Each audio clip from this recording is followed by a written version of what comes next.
So Mindful Connections as a curriculum is very unique in that we not only work with self-regulation, but we teach teachers or helping professionals, or it could be workers in high-stress jobs, how to self-regulate, but then also how to bring those practices to the people they serve.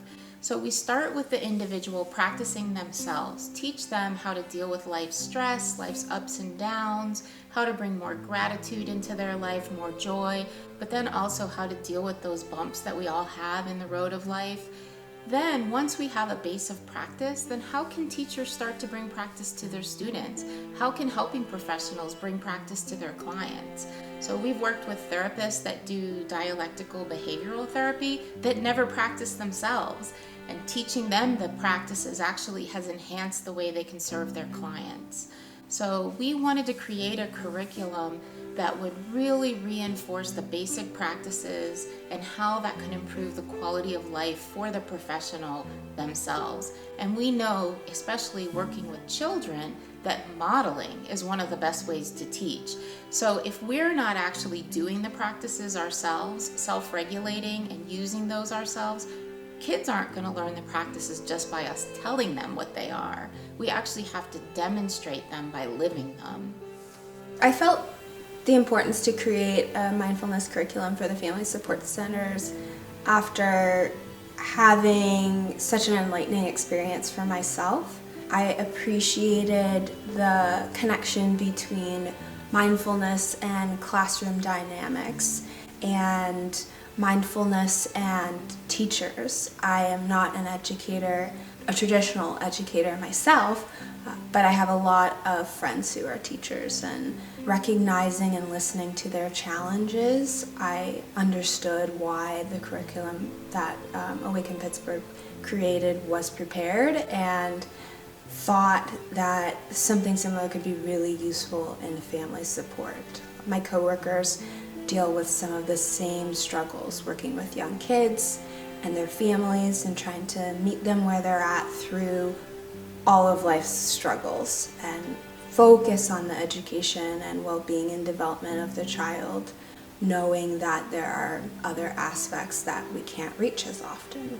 I thought that by creating this curriculum, we could really fill a gap and extend more compassion to our families, but give our staff more space for self-compassion, which I think they don't regularly get the opportunity to express.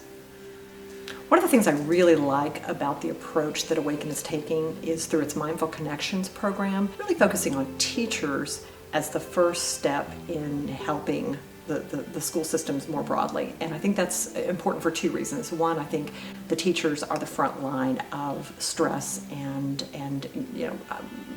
emotions and all the things that mindfulness can help regulate. So I think the teachers are a prime group that could benefit from the mindfulness. I also think that starting with teachers then makes the likelihood of success and sustainability with the students much more achievable, because those teachers are sustaining it through, as these kids mature and move on, they're able to bring that to additional groups of kids who follow along. So I think it's both helping those people in on the front line, as well as creating a more sustainable program.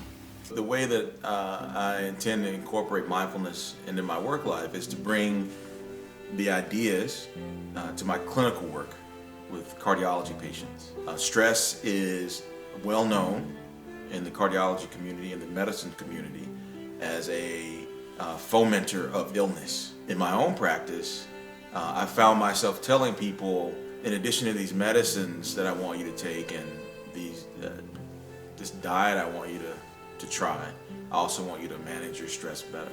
The more I said that, the more I realized that I could do better than just telling people, you go and do it. Because I know something that works, and that's mindfulness.